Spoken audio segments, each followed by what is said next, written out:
Hello and welcome to Brett's Play. I am your host, Brett Claxton, from push.play.co.uk and, the general internet. Today I'm looking at the Resident Evil 7 demo one more time, but this time I'm looking at it in a VR headset, which is why the screen might be a bit wobbly on a few occasions. I've played through the demo since it's had its update from PlayStation Experience 2016, and I've played it to completion. It seems like an interesting update. Still not convinced on the combat, but that was always one of my main concerns. So I'm curious to see what happens when I play in VR, see if that immersion is increased as much as it could be, and that might not be the case whilst my headset keeps fogging up, but hopefully that is not something that continues as we keep going. Just bear with me a second whilst I try and make my irritatingly foggy lenses less foggy. And that's one of my bugbears with the PSVR. It's a good bit of kit. I do enjoy it, but it definitely needs something to try and stop the condensation that can arise really when you are playing games, especially for longer periods of gameplay. But never mind, you don't want to really hear about PlayStation VR. You want to see me get scared, don't you? And do I want to play in VR mode? Yes, I do. So here's some disclaimer stuff, and you're not going to have an image for now, just whilst I set up my PlayStation VR. I've not done a great job at setting up the camera, but I should have done enough of a job for it to see me, so I can at least push through. So you can change advanced settings and play the VR mode tutorial later from the options menu, but we recommend you complete the tutorial if this is your first time using VR mode. I'm going to say yes, just to see how it does. I imagine it's going to be kitchen.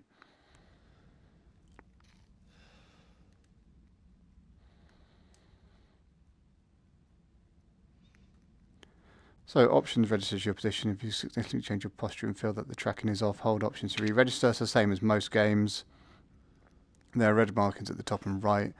Left side of this room, turn your head and focus on them one by one for 2 seconds each. If you have a hard time turning your head to look at them, try repositioning your body.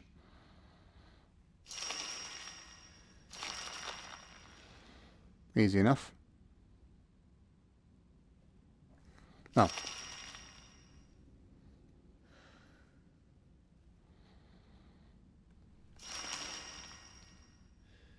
Yeah. Use L on the wireless controller to move. There you go. Move, pushing.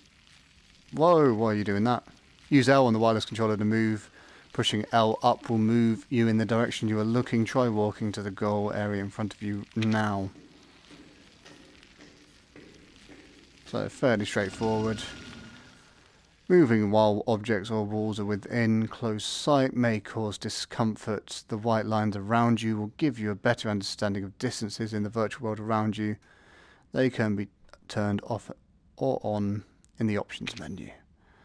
So use the right stick to turn 30-degree intervals. Try doing this a few times now. So you can turn by moving your head, but when you can't turn as much as you'd like, use the right stick instead.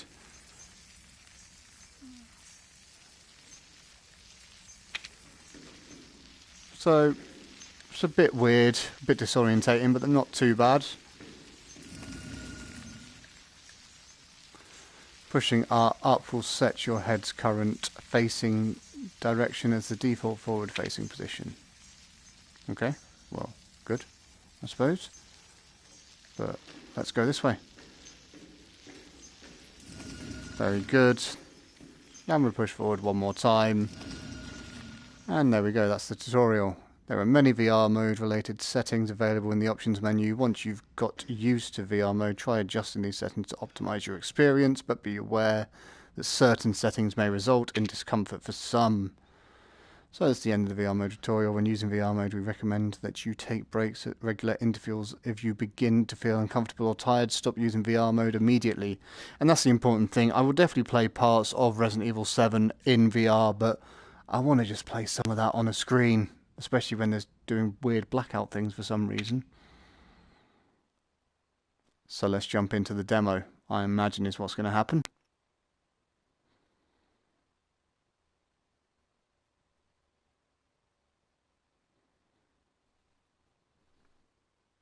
There's a little load screen down there.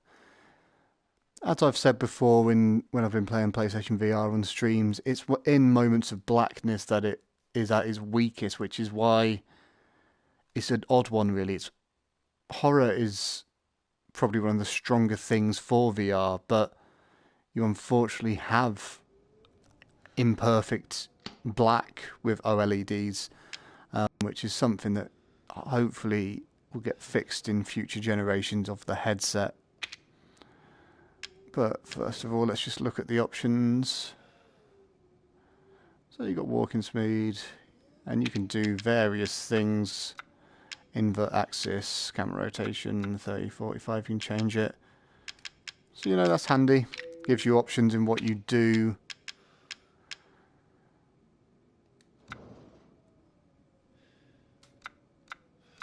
And you can change how the reticle displays, which is interesting.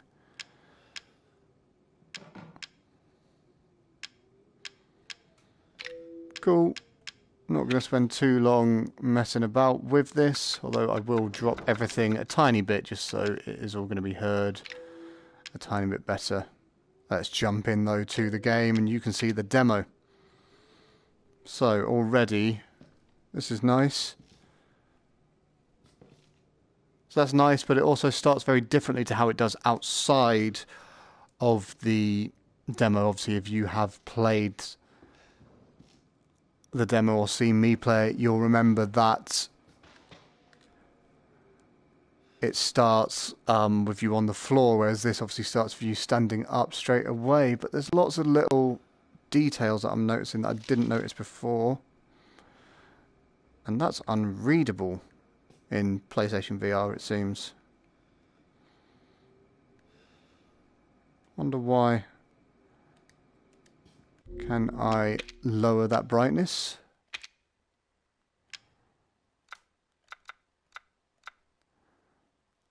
Let's put normal for the blood on screens.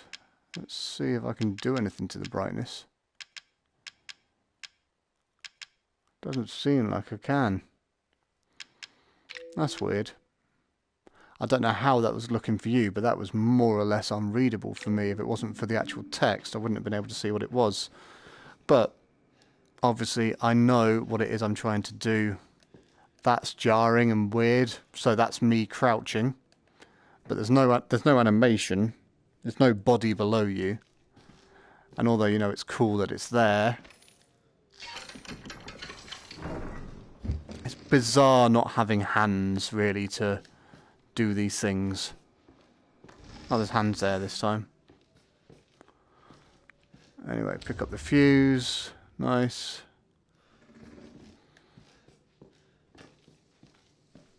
Cockroaches, lovely.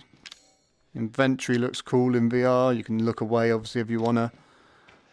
Very nice.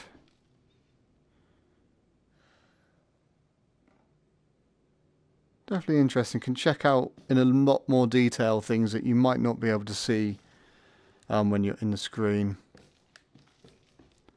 But anyway, let's push through the game. Now, I know what to do. As I said, I have played the game already.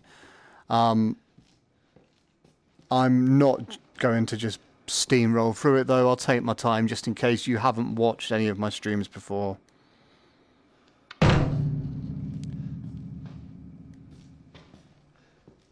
Just so you do have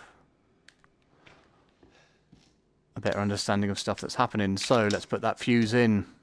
So that is in and beautiful. Let's push forward.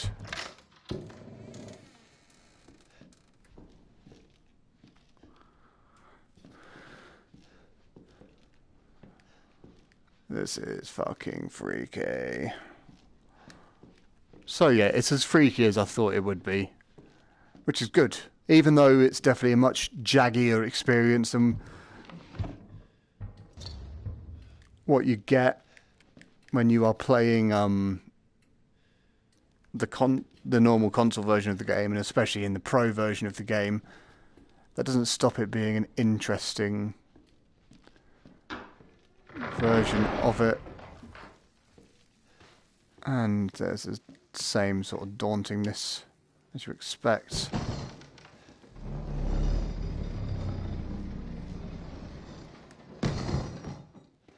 So I'm not going up there yet. I know what's up there. I will need to be going there at some point, but that point will not be just yet because I want to be looking through that videotape in virtual reality just to see what it's like, really. Blah. Lovely. It's nice to actually be able to get a closer look at some of these things, all very pleasant.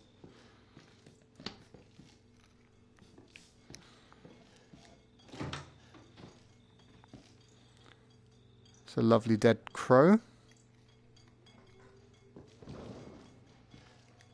Yeah, shut that up.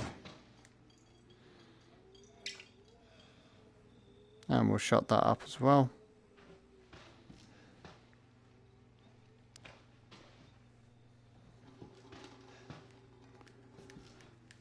And let's have a quick look at this pot. Blah. Creepy.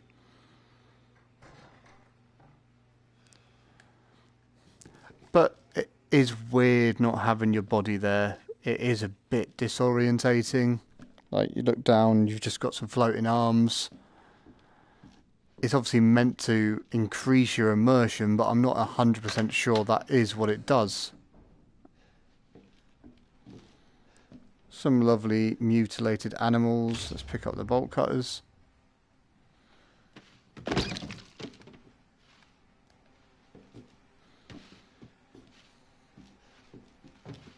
What a beautiful baby.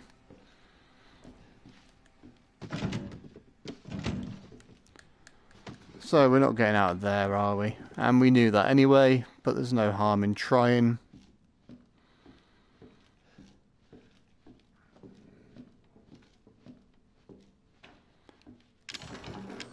So we'll use the bolt cutters. Bada bing, bada boom. Open up. Grab the tape.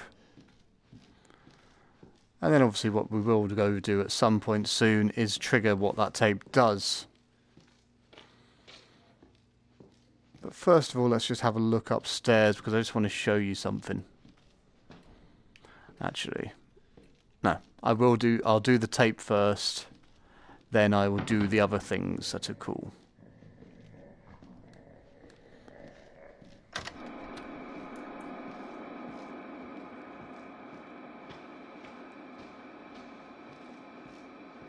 So, we put in the tape, and then we get ready to go.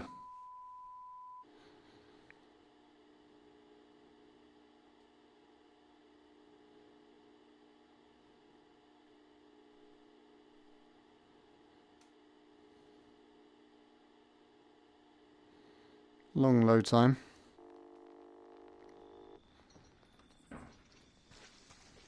Boo. Where did you find this guy? That was a jarring transition there. Professionals. Speaking of which, make sure the sound is right this time. I don't want a repeat of Amarillo. That was too. So the way that transition there was, it was still film when he said boo, and then it jumped into this sort of VR view. Again? Just don't be surprised if we have to make a change. I think it's definitely a thing. It will be fun to play parts of the game in the headset, but it's definitely not going to be something that you'll want to be playing the whole game in. I think you're going to miss out on a lot if you play the entire game in this headset. Also, the subtitles are really weird with this on.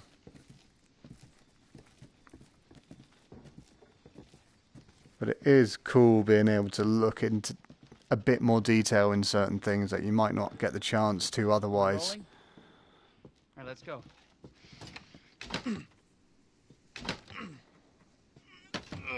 Get out of the way. It's loud. Little moths. After you. So, why are we in hell this That time? is cool. That's a cool thing to do with the subtitles. What's the prep? Shitty house, spooky sounds? Ooh, is it haunted? Fuck me. I was an anchor, you know? Weekend sub, Pete. Not anchor. What's that? Nothing. So obviously you've seen how this part all Story, plays Andre. out. Abandoned farmhouse, missing family, foul play suspected. The usual. It's all a bit How long would creepy, you say but this it's place fun. has been abandoned? 3 years. Clancy, get a shot of this. Let's make a great cutaway. So, Hillbilly Joe and his family go missing. Not hillbillies, the Bakers. Jack and Marguerite Baker. And they were quiet, not backward. A lot of bad rumors about their son, Lucas. Bad seed, apparently. Ah, shit. I know I should have worn my good shoes. The other way. Oh, shit. Glad I had my shots. Although, this would make a great backdrop. Andre, what do you think? Andre? Andre! Andre! It does feel You see where Andre great is? playing with natural head movements, so it adds so much to the Where is he? game. Unfucking believable.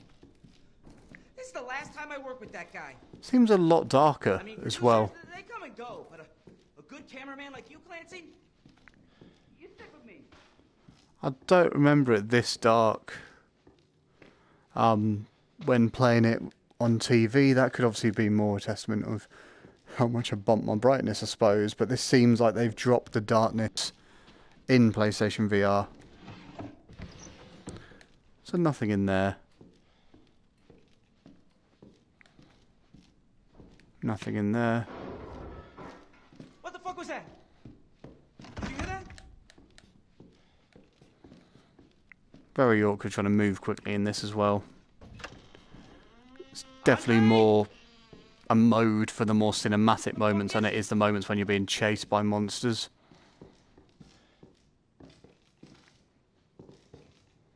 Andre, where are you, man? Moments like this, I suppose. It's perfect for this.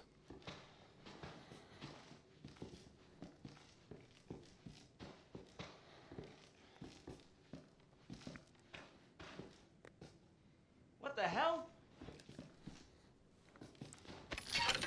Come on, open it up. Now, You gotta be fucking kidding me. we may or may not get a jump scare here. We find Andre and we go. And we fuck this show.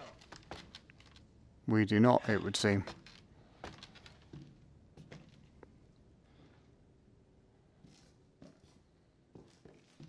That's a shame. Could have been a fun jump scare.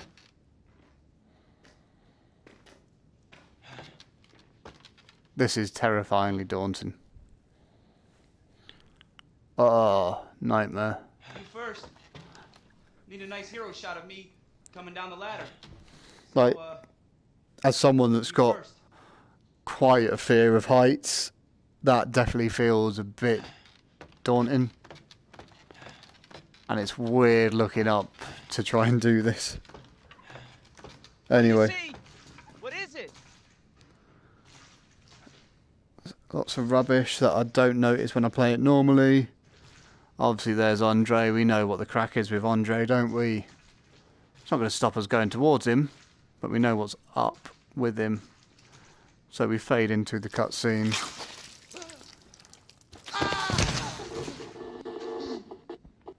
And we're in a cutscene now.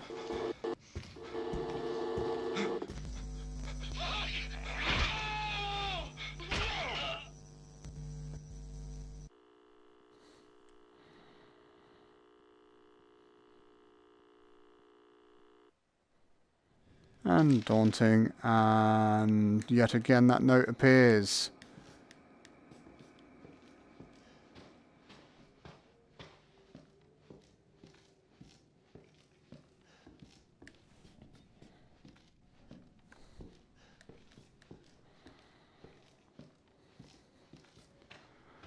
So obviously we knew about opening that, we've already opened it.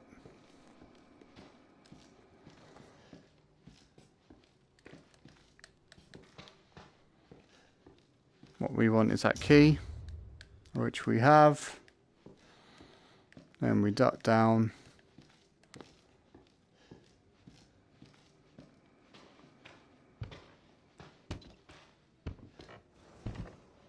And there he is being daunting. We're not quite quick enough to catch the bastard. Now where's he come from is the question. Well, he came from through here. And you may remember this has not been something that we could open at any point before now, but we can now. So let's have a quick look. Lovely bloody door. Handgun ammo. Various trinkets. And what looks like some sort of needles. Either way, they've definitely been doing some sort of work. Lots of cigarettes. Some umbrellas, some boots, and a lot of dentures. As I said, it's great for figuring out a bunch of little details you might not notice otherwise. So that looks like a body, obviously, and a bike. So we can fit something into that. Yes, it does. No water in the tank. Never mind. So, what's my game plan right now? Obviously I know what is happening, so I'm going to be slightly less scared than you may be. Although please do keep in mind, I've not played through this yet in virtual reality.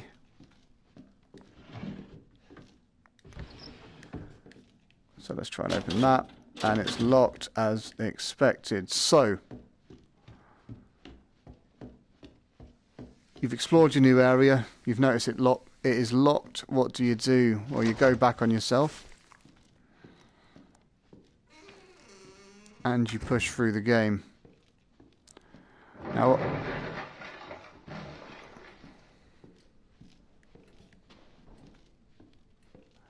obviously one of the options is you try and go to the back door, but we know what happens when you try and go to the back door. In fact, shit, what we do need to do is get the hatchet. The whole reason why I did that is to get the hatchet early on. So there we go, we have our hatchet. Still makes me jump. So, there's the exit to the house up there, but we're not going to go there because we get punched in the face and that is never a fun thing. So, we are going to go on a little exhibition upstairs to see what was unlocked when we played through this in the second time around. So what was unlocked is yet again there.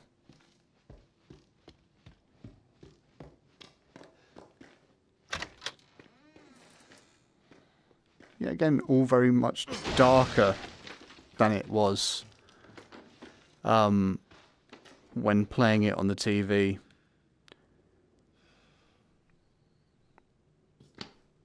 Yeah, again, that's unreadable, naturally.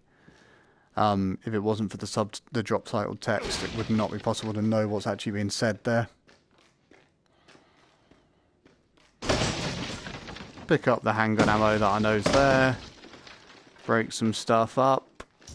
Pick up the basement key, which is the important thing to pick up from up here. So obviously, we know what we're doing. Well, I know what I'm doing.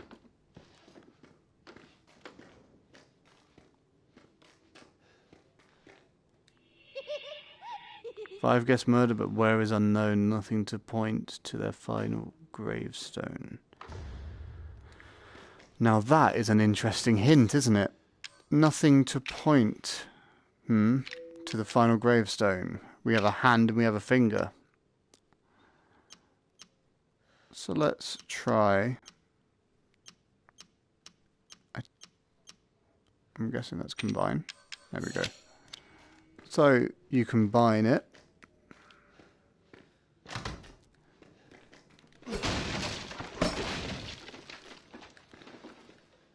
Which means that you can now point at things. And being able to point at things means you can do stuff like this. I'm not going to show you the whole walkthrough of what to do with this because I haven't actually solved it myself. I've just seen it on the line.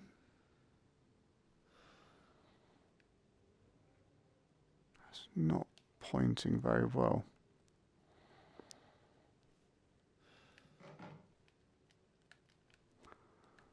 That's annoying. This puzzle might actually be much harder trying to do it in virtual reality, thinking about it, because you need to have quite tight reactions. Let's see. From what I remember, I think this is another one. So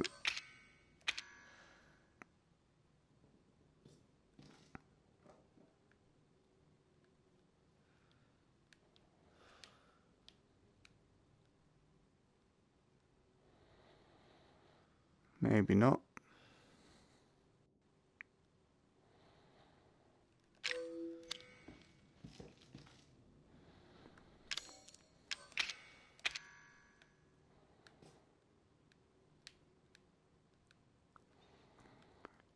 It's a very awkward puzzle that doesn't seem to work very well at all, annoyingly. And I'm not going to spend the time trying to faff about with that. There's tutorials of what to do on YouTube and the internet if you want to figure out the puzzle. It is something that is worth doing because it does get you a coin that will apparently unlock something in the main game. So I shall be spending my time to do it, but I am not the man that knows how to solve it. So, let's push on.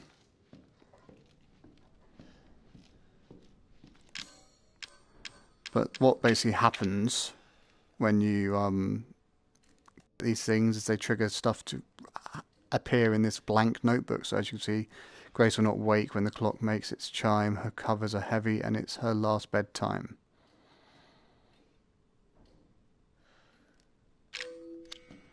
And obviously that's a riddle to try and figure out.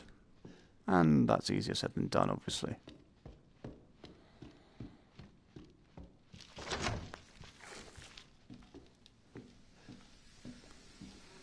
But the important thing is that we have the basement key in this situation. Now there's two endings, or new endings even, that you can get.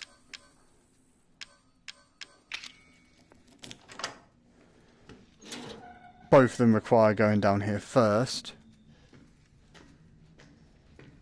This is so much darker than it was on TV, it's terrifying.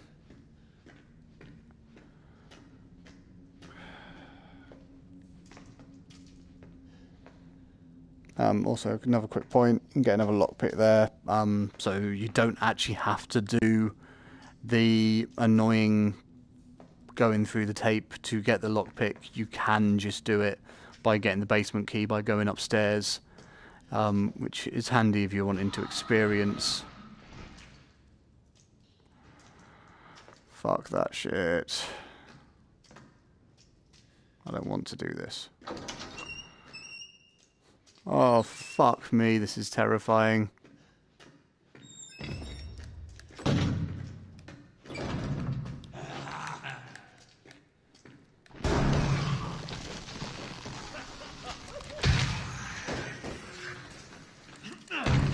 Let me out, let me out, let me out. Let me the fuck out. Fuck off.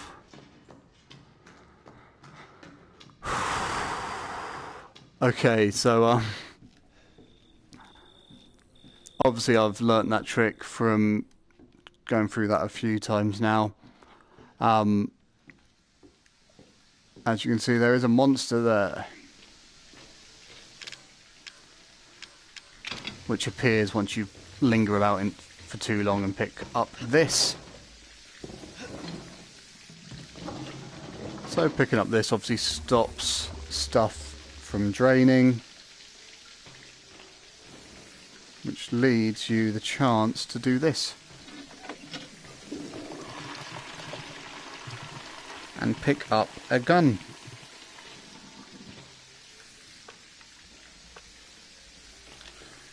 Which means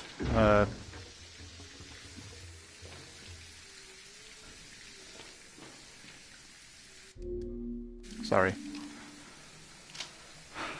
Now, obviously I know what it is I'm trying to do here. I know I can't get out through the back door. Now there's something else in this basement that I can try and get, and now that I have a weapon to actually, you know, dent this monster a bit, maybe I've got a chance, but you need speed really to do it, which you don't have when playing in VR. So I'm going to give you the not good ending basically.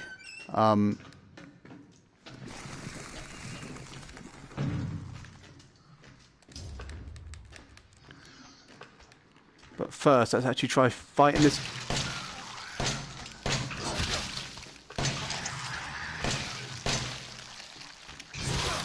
Okay, get the fuck out of the way. Fucking run. Okay, so fighting those things is not fucking easy at all. And I'm out of ammo, so fuck trying to do that anymore. But you know, aiming in VR is not that hard. Do that. Aim with your head, and if you want to shoot, shoot. But I'm out of ammo now. So, I picked up an item there to obviously get out, which is great.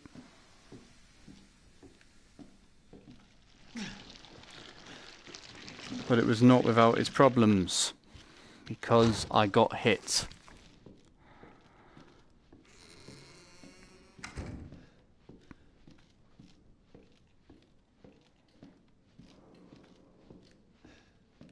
Actually, I'm curious about something right now. I'm not doing this exit.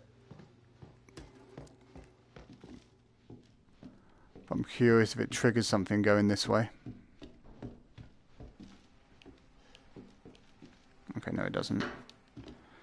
So I imagine that still triggers the welcome to the family son punch in the face cutscene, which we've obviously seen quite a few times now, so I'm not going to bore you with that. What I will give you is the infected ending. And what is the infected ending, you may ask? Well, as you can see, I'm not sounding the most healthy, and my hands are very close to my face there.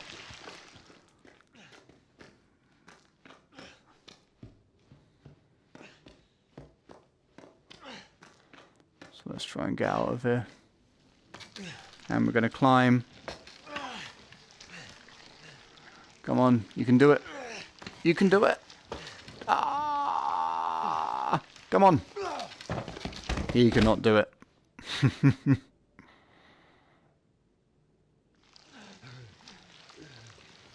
That's cool. So this is still in VR this time. My hands are fucked.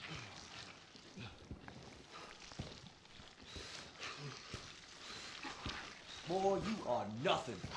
Just a man without a family.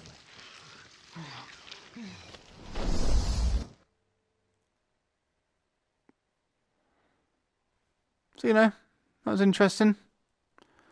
Let's recalibrate. An interesting ending.